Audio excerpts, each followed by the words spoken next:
F'Malta imutu 500 persuna kull sena kawża tas-sigaretti. Għall-konsulent tas-saħħa pubblika Mariella Borg Bontempo, waħda mis-soluzzjonijiet hija sempliċi: żieda fil-prezzijiet tas-sigaretti.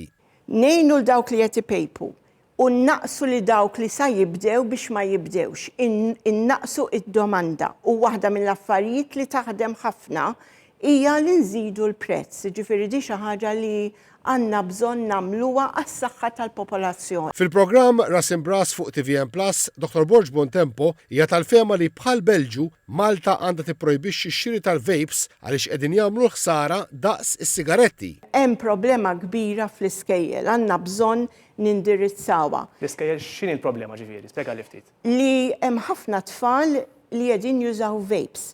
Fl-iskola ġifieri? Fl-iskola, jmorru jinħbew x'imkien, fit-toilets, ġifieri it-teachers qed isibu tfal li qed jużaw il-vapes. F'Milan issa huwa legali li tpejjeb barra. Dr. Borg Bontempo qed tipproponi li f'Malta jiżdiedu iż-żoni li fihom ma jistax isir tipip fosthom fuq barra tar-ristoranti. Meta kellna outside areas fir-restaurants smoke free, forsi l-bus shelters smoke free, forsi balconies fil-flats smoke free u fil-common areas tal-flats għandna ħafna mill-popolazzjoni qed jgħixu f'appartamenti. Il-konsulent tas-saħħa pubblika qalet li għaddejn taħt idiet biex il-gvern jara jekk jistax jipprovdi b'xejn prodotti fosthom patches, gums u sprays li jgħinu lin-nies inaqsu s-sigaretti.